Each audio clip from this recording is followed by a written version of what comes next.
In this capture, we're going to begin to look at integumentary disorders. I've broken this up into two parts. Part one is going to focus on the assessment and diagnostic piece, and part two will then focus on specific disorders related to the integumentary system. So starting with some basic anatomy and physiology. The skin is the largest organ of the body, and it plays a key role in the protection of the patient. It helps keep us hydrated, it helps protect us from injury, it helps with thermoregulation, keeping our temperature in check. It's critical for sensation. So it really does play a very, very large role in everyday functioning. So when we look at a skin problem and you kind of look at it, well, it's just a skin problem. No, it can affect a lot of other things. So as we age, there are some expected changes we're going to see. Okay, skin will become thinner. Perhaps you've had the experience of working with some older adults that have just that really, really thin, almost paper thin skin that is just so prone to skin tears. The thinning of the skin is an expected change. It's going to happen. We'll see some changes with pigmentation. You might see some dark spots that develop, and it's going to be very uneven in relation to the pigmentation. There'll be wrinkling, skin folds, will have decreased elasticity.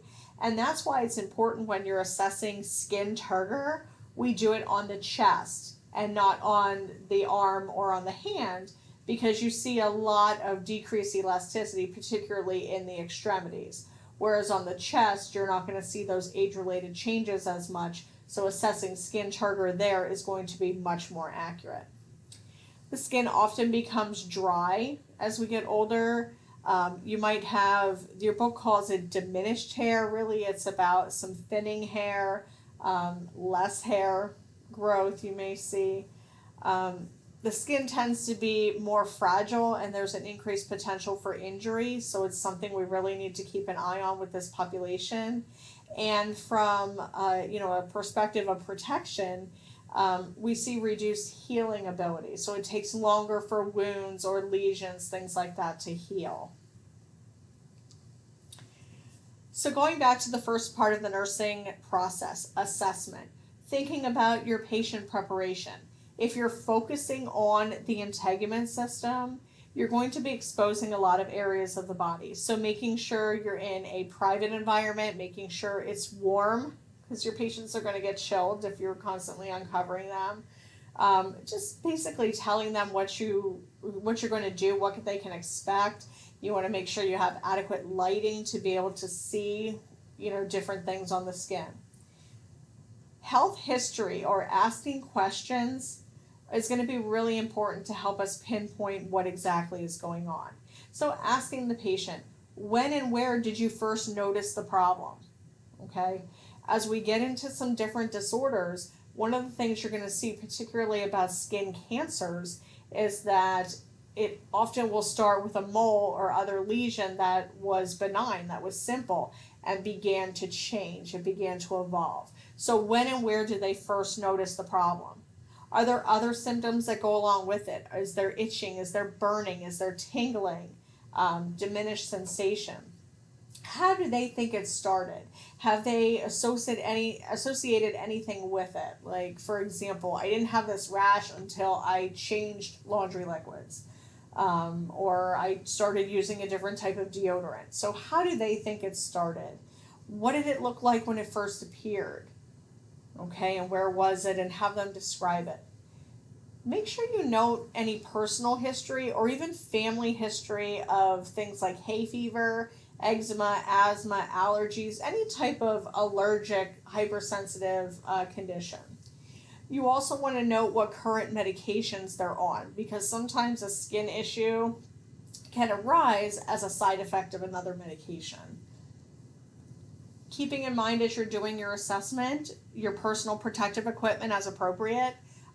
Generally, I'm going to start out without gloves because, again, to really assess temperature, assess moisture, the gloves kind of create a barrier. But I want to have them close by because as I'm working my way down, if there's any type of break in the skin, if there's any potential for a potential exchange in body fluids or coming in contact with non-intact skin, I want to get those gloves on right away. If it is an extensive area, I may need to, and with lots of drainage, I may need to wear a gown and possibly even a mask with the eye protection. You want to make sure you're looking at the entire body, from the skin to the oral cavity, the mucosa, the scalp, the hair, the nails. You want to note general appearance. What is their generalized color? And then look at specific regions. Somebody can have an overall decent color, that pink toned or underlying olive toned color, but when you get down to their feet, they're pale and they're somewhat cyanotic and they're cold to the touch because there's a circulation issue. So generalized color, but also looking then at specific areas. Noting temperature, moisture, texture. Keep in mind your terminology, your erythema, your jaundice, cyanosis, pallor. As you go down and look at the skin, you want to assess any lesions. You want to measure them. You want to palpate them. Are they raised? Are they flat? Do they feel firm? Are they soft? Do they feel fluid filled? You want to note hair distribution. And you'll see this a lot, particularly on the lower extremities in older adults, where they will start having less and less body hair, particularly on the lower extremities. That actually ties into potential circulation problems, because as there's diminished circulation in the lower extremities, there's less blood there to bring the oxygen and the nutrients to promote hair growth. So it's important to kind of look at that. And I have photographs up there because depending on the situation, photographs may be taken to document a particular skin condition or to document its healing or progression. So looking specifically at skin lesions, they can vary in size and shape and cause. They also vary in type and appearance. And they can be classified as primary lesions or secondary lesions. Primary lesions are initial items and they're characteristics of specific diseases. Secondary lesions happen from changes in the primary lesions, often related to scratching or trauma, infection, or just the process of wound healing. And we're going to look at both of those more in depth. As you are documenting, this is really, really important that you understand and learn the terminology associated with this. Because when you write your narrative assessment, you're literally painting a picture of what your patient looks like. Okay, so that's really, really important. Obviously, photographs are important pieces of the medical record, especially for tracking wounds and wound healing. But you really want to be able to describe specifically what it is you're seeing skin-wise. So noting location, is it a localized lesion? Is it regional, like in a close body area, or is it generalized throughout the entire body? You also want to use your terminology to describe your anatomical location. So remember your terms such as proximal and distal, and lateral and medial, and anterior, posterior, superior, inferior. So those things are really important when you're describing anatomical location. You also want to describe distribution. Are these discrete lesions that tend to remain separate, or are they confluent lesions that tend to run together? Are they clustered? Are they linear, where they kind of occur in a line or a band? Okay. Are they associated with a specific dermatome? Okay. And you see this a lot with things like shingles, where it follows a specific nerve path. Okay. You also want to talk about the morphology. So what is their size, actually measuring them? What's the shape? Are they round, or do they have irregular borders? What's the color, the texture? Are they elevated or depressed? So looking at some specific lesions, and these are diagrams that are right out of your book. When we get into class, I have some color pictures, and that's one of the things we're going to look at, is looking at some different lesions, looking at the characteristics of them and describing what they are, being able to document on them. So the first thing you see up there is a macule or a patch. These tend to be flat, and the difference between a macule and a patch is really just the size. A macule is less than a centimeter. A patch is more than a centimeter, but they are flat. So examples of this would be freckles, flat moles, even petechiae are considered, macules at that point. Below that, we have papules or plaques. These tend to be elevated, but they have a circumscribed border, so it tends to be, fairly regular. A papule is less than a half a centimeter. A plaque is above a half a centimeter. So examples of this would be, warts, psoriasis lesions, that sort of thing. Now, vesicles or bulla, these are also circumscribed. They're elevated, they're palpable, but they contain serous fluid. So when you think about someone that gets like the chicken pox and there's fluid inside those lesions, those are vesicles, okay? A vesicle, technically by definition, is less than a half a centimeter. A bulla is more than a half a centimeter. Poison ivy lesions that kind of get like blistery, those would be considered vesicles or bulla depending on their size. A wheal is an elevated mass. It has transient borders and can be irregular. Typical things you see with this, hives related to like an allergic reaction, insect bites. I don't know about you, but I am a mosquito magnet, and summer is awful. There are wheals all over the place. There's nodules or tumors that are elevated, they're palpable. Those are a solid mass, different than a vesicle, which is fluid filled. These are a solid mass, and it tends to go deeper into the dermis. Okay, borders can be variable. It could be a lipoma or maybe even a larger lipoma, that sort of thing. Now, a cyst is a pus-filled vesicle bulla, but it tends to be encapsulated, and it goes down into the subcutaneous tissue or the dermis. Similar to a pustule in the sense that it's fluid filled, but they don't go as deep.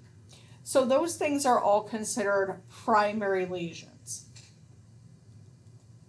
Secondary lesions, again, they typically happen as part of the healing process or the disease process with scratching, injury, that sort of thing. So with erosion, you have a loss of the superficial epidermis. It's not down into the dermis, it's just in the epidermis. So things like a scratch mark, related to itching and scratching. Scars happen after healing. Basically, it's injured tissue that gets replaced by connective tissue. So scars often have a different color as opposed to the surrounding skin. They may even have a different texture. Now, an ulcer kind of fits back with erosion, but an ulcer, you have skin loss, but it now goes past the epidermis. It's down into the dermis. So examples of this would be like a pressure ulcer. A keloid is also scar tissue, but it is basically hypertrophied scar tissue. It's like, on steroids scar tissue, where it's very, very pronounced. And they can be very discolored. They can be very noticeable.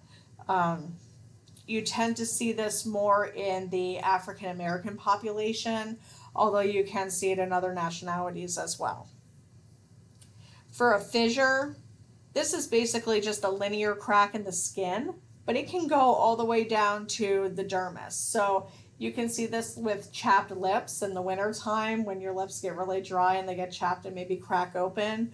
Or you can see this with athlete's foot, where you start getting the cracks in the skin, and it can even go down into the dermis. Scales are kind of like flakes. They might adhere to the skin surface, and they might be thick or fine. An example of this is dandruff. You can also see this as dry skin. If you've ever worked around older adults and they have, really dry skin, it's really important that with hygiene, you're taking those socks off, you're bathing them appropriately, you're applying moisturizer. If you haven't experienced it yet, you probably will, where you take off the sock and the flakes just fly. It's really gross, but that can cause issues with their skin.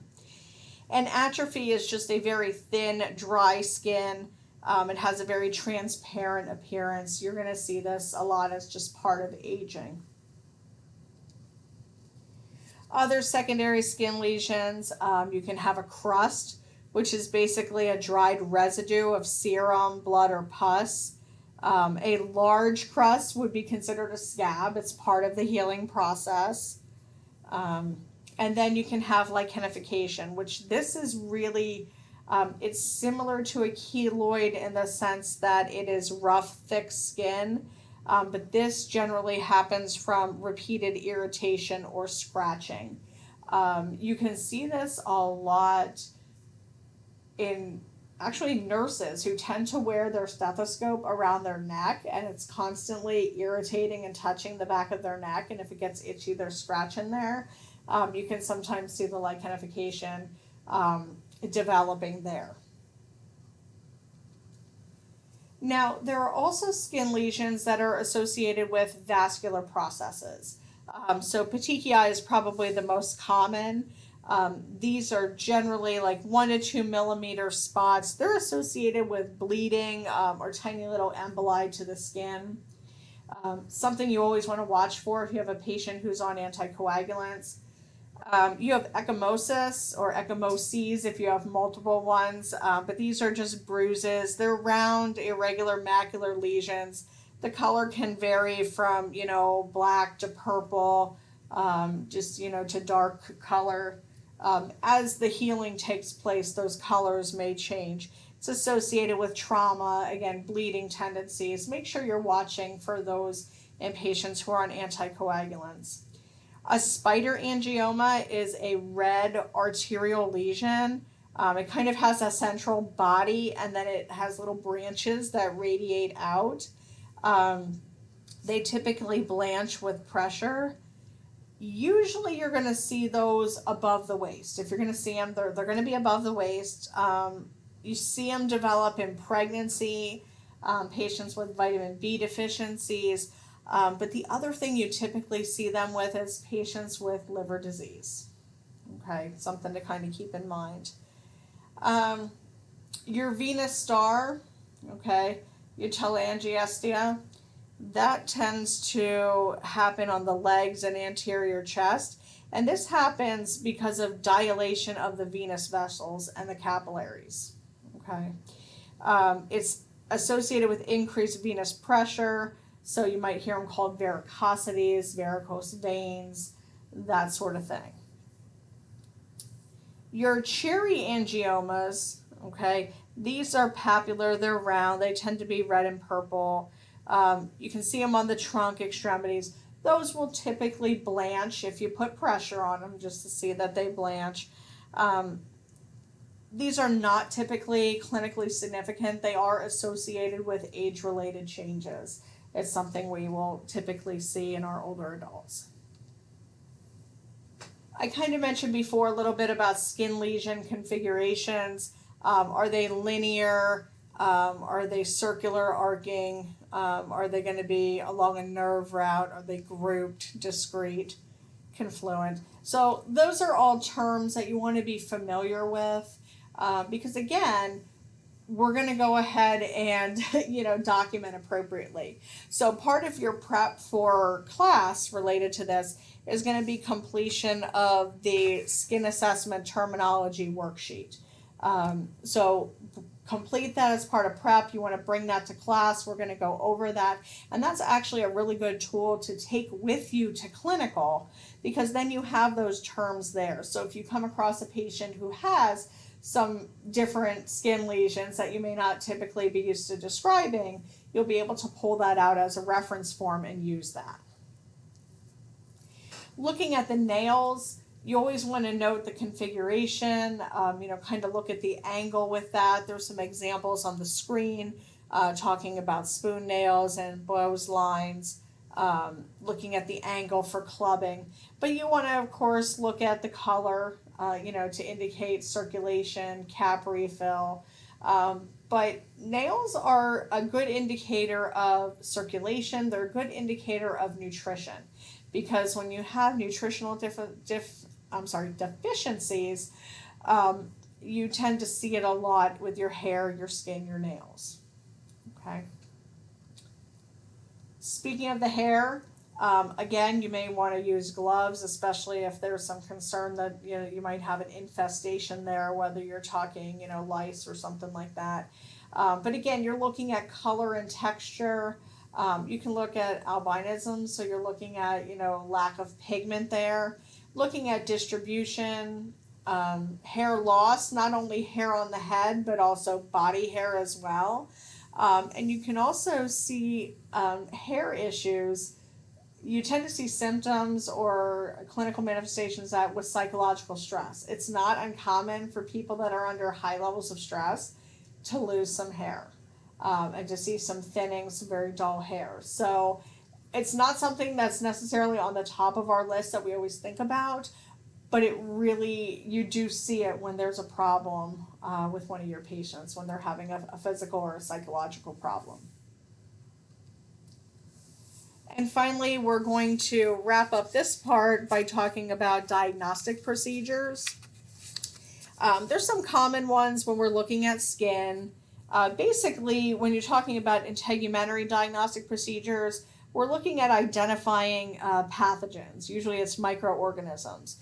So the most accurate way for us to identify that is going to be by looking at either blood, body fluids, tissue sample, whatever, under a microscope.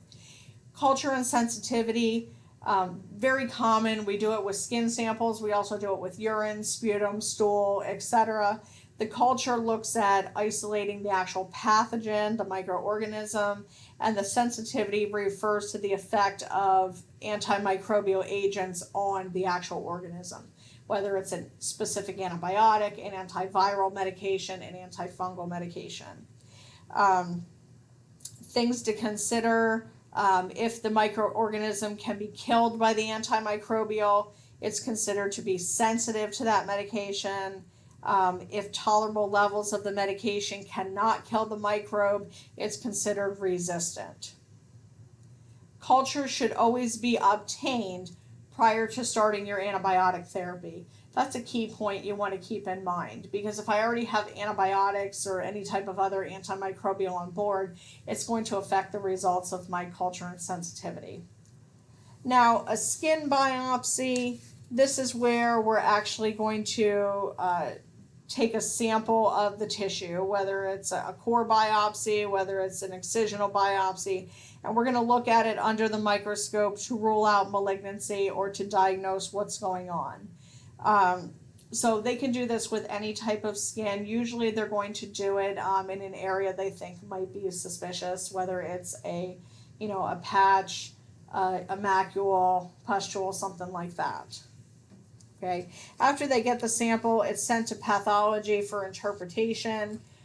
Typically, a biopsy is considered an invasive procedure, so there is an informed consent piece that goes along with that. Post-biopsy, we worry about infection because, again, we've created a portal of entry. So we want to teach the patient to look for signs and symptoms of infection.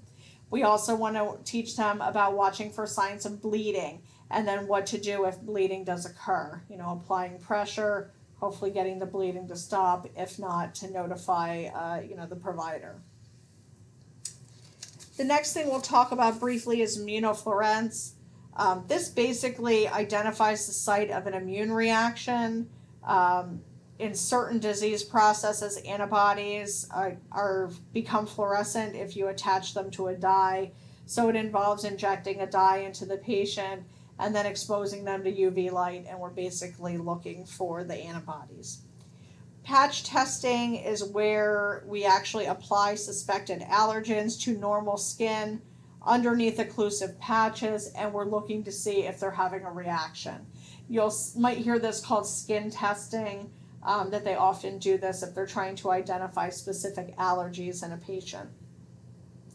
Skin scrapings are used for lesions that we suspect might be fungal, and basically they're going to kind of scrape the lesion with a scalpel blade that's moistened with a special type of oil, and then they'll identify it or look at it underneath the microscope. So that's going to really diagnose this as a fungal issue.